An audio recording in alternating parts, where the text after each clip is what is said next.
Hello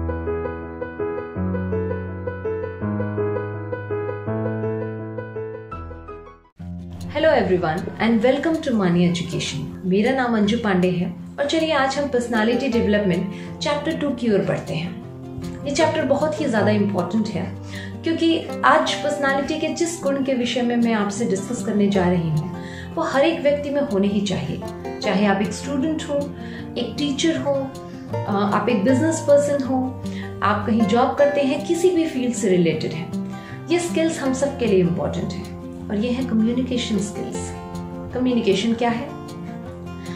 दूसरों की बात को समझना और खुद की बात को समझाना। सिंपल वे में इसी को कम्युनिकेशन कहते हैं और दुनिया के सभी प्राणी आपस में कम्युनिकेट करते हैं किसी न किसी तरीके से, लेकिन अपनी बातों, अपने विचारों, अपनी ओपिनियंस के द्वारा एक अमिट छाप छोड़ जाना सबके बस की बात नहीं।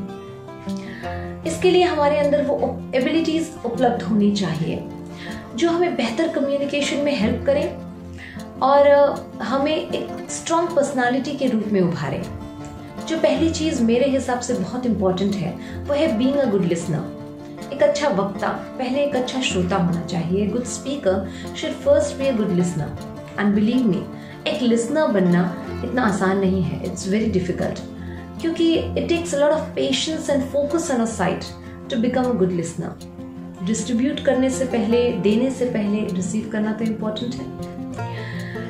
एक स्पीकर और एक लिसनर के बीच में ट्रस्ट का रिश्ता होता है, इसीलिए हमें इस बात का ध्यान रखना चाहिए कि हम जो भी कम्युनिकेट करने की कोशिश कर रहे हैं वो सच है, सही है, ट्रू है और उस भाषा में है जिस भाषा में लिसनर को बात समझ में आ रही है। भाषा क्या है?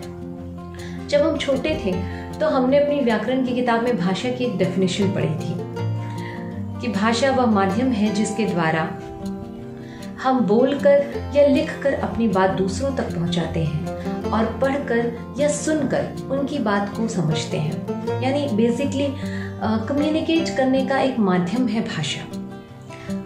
हमने लोगों को ये कहते हुए सुना है कि मेरा ये मतलब नहीं था, मैं ये नहीं कहना चाहती थी, वगैरह वगैरह। ज़्यादातर जब हम अपनी बात को ठीक तरीके से एक्सप्रेस नहीं कर पाते तो उसका एक रीज़न भाषा हो सकता है। जब हम सही शब्दों का चयन नहीं करते हैं तो अर्थ का अनर्थ हो जाता है। इसीलिए भाषा की जानकारी ज़रूरी है और भाषा पर पकड़ भी ज़रूरी है। इसका मतलब ये बिल्कुल भी नहीं है कि बहुत ही भारी भरकम शब्दों का प्रयोग करना है या अपनी वोकैबुलरी की नुमाइश करनी है, बिल्कुल भी नहीं। 90% लोग बहुत सिंपल भाषा समझते और बोलते हैं, इसीलिए it's better to keep it simple. देखिए, जब हम सुनने वालों की आवश्यकताओं को मीट नहीं कर पाते, मैच नहीं कर पाते हैं तो कनेक्शन धीरे धीरे टूटने लगता है और कम्युनिकेशन फेल हो जाता है। इसका एक सोल्यूशन ये भी है कि हड़बड़ाएं नहीं, अपना वक्त लें, अपना टाइम लें, ये सुनिश्चित करें कि हमें क्या बोलना है और फिर एक सेंटेंस फ्रेम करें। बाद में उस बात को बोलें। बोलकर सोचने से अच्छा है कि सोचकर बोलें। बहुत सारे लोग अपनी भाषा में, बोलचाल में कठोर शब्दों का प्रयोग करते हैं, अब्यूजिव लैंग्वेज का इस्तेमाल करते हैं। कई ऐसे लोग जो है धीरे धीरे हमारी जिंदगी में एक बैक सीट लेने लगते हैं। हम उन्हें अवॉइड करने लगते हैं, उनसे दूरी बनाने लगते हैं, उनकी इम्पोर्टेंस हमारी जिंदगी में खत्म होने लगती है। इससे दोस्ती टूट जाती है, रिश्ते बिखर जाते हैं। उत्तेजना में आके, एंगर में आके, अग्रेशन में आके हम कभी कभी कोई ऐसी बात बोल देते हैं जो सामने वाले को तो बुरी लगती ही है, पर हमारे खुद के कैरेक्टर को भी वो दूषित करती है, पल्यूट करती है। लेकिन अगर हम थोड़ी सी कोशिश करें तो हम नियंत्रण कर सकते हैं अपनी भाषा पर भी और खुद पर भी। ये प्रैक्टिस हमें खुद के लिए करनी है क्योंकि व्यक्ति भी हम हैं और व्यक्तित्व भी हमारा है। आपने ये तो सुना ही होगा, ऐसी वाणी बोलिए मन का आपा खोए, औरन को शीतल करे अपहु शीतल होए। यानी कि आपस में म्यूचुअल रिस्पेक्ट रख के बात करना और डिसेंसी लेवल को मेंटेन रखना बहुत इंपॉर्टेंट है।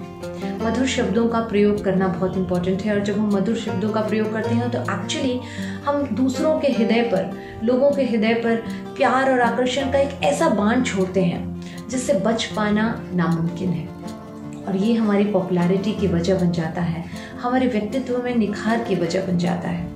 गाइस, कम्युनिकेशन स्किल एक बहुत ही बड़ा टॉपिक है और इसके एक पहलू को आज हमने टच किया है।